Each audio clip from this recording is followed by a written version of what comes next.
there's a lot of different things that can trigger hay fever as well, seasonal allergies, such as trees, different trees. There's tree pollen, there's grass pollen, there's also weeds. I'm up in the deep end. Baby girl wanna tell lies, so this mean that she's feeling. She don't really care about days, she wants sexual healing. But I'm still trying to compete with time in the tea with these demons. Gotta hope that you can see this. Hope that these niggas ain't scheming. Baby girl wanna tell lies, so this mean that she's feeling. She don't really care about days, she wants sexual healing. But I'm still trying to... A lovely day at Sydenham Hill Woods. Sun shining. It's really cool as well, so there's a balance. It's not too hot and it's not too cold, but at the same time, there's a bit of a breeze. This is a brilliant place to just untangle and just unwind and really facilitate some walks here actually in this particular woods where I speak about edible plants here because there's lots of things growing here. A lot of trees, a lot of plants, even wild garlic in the spring. So there's a lot that happens here. But for people like me that suffer from allergies, seasonal allergies, like hay fever, there also is a lot of things that trigger this within this wonderful woods. This woods has actually been around since the 16th century. Can you imagine?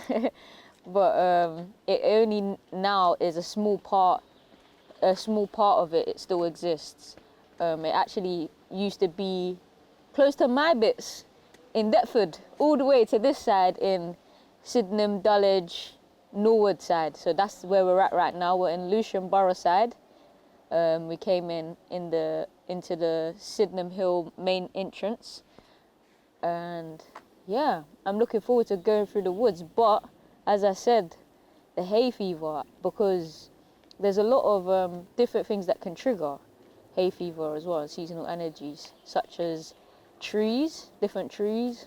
There's tree pollen, there's grass pollen, there's also weeds. There's a lot of different things that can trigger hay fever and seasonal allergies, and it all depends on the individual really. So knowing what triggers your hay fever is so important, especially in knowing how to heal yourself. So funny enough, hay fever essentially comes from pollen, but at the same time, nature also provides its healing mechanism for it.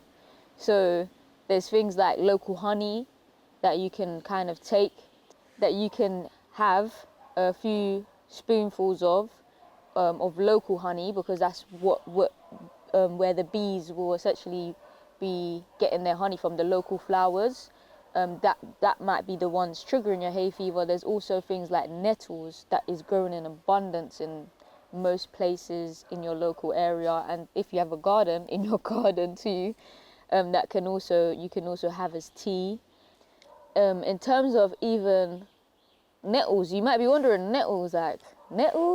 Yeah, so stinging nettles and nettles generally that are around and about, you can actually pick them. So you harvest them. If they are stinging nettles, do make sure that you have gloves, because obviously you don't want to sting yourself. And you get some cutting kind of scissors, and just cut a few of them, not too many, and harvest them so that the leaves go dry. And then you can soak them into some warm water, and that's how essentially you get a herbal tea.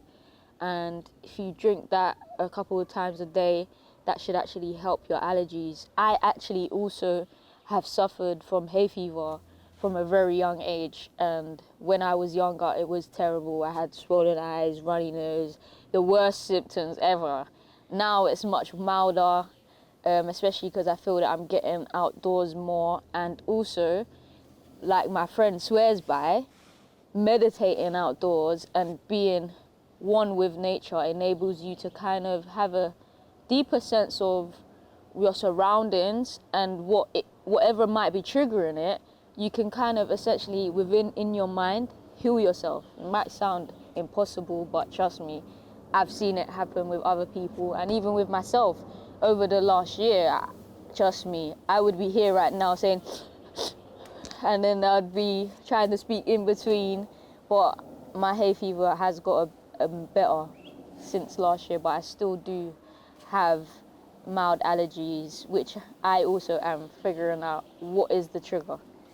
So funny enough though, when I was in the Amazon, I had 0 hay fever. 0. No, which is itching your throat. None of that. Like no eyes itching, nothing. And that is the rainforest, like the lungs of the earth, and abundant biodiversity, trees non-stop, greenery, grass, weeds, everything. And I had no hay fever. So funny enough, I find it quite interesting that I suffer with hay fever in this country, whereas even in Turkey, I didn't even have hay fever. So I'm wondering what really is triggering my hay fever.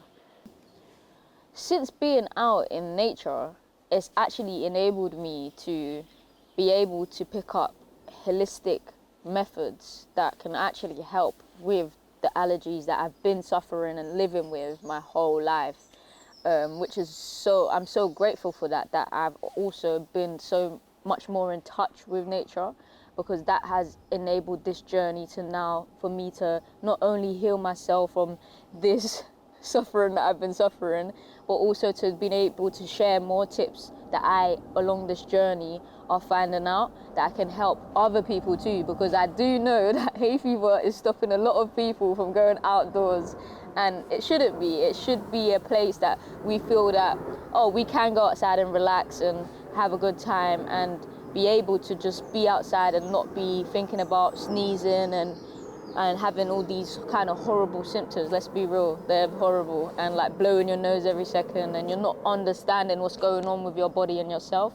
So I feel like it's so important that I share these tips and what I'm discovering along this journey with you guys. So some allergies are also triggered by pesticides. So pesticides that are being sprayed in the environment and onto plants in your local areas, and especially living in a city, there's a lot of pollution and kind of chemicals about in the air that can also trigger allergies.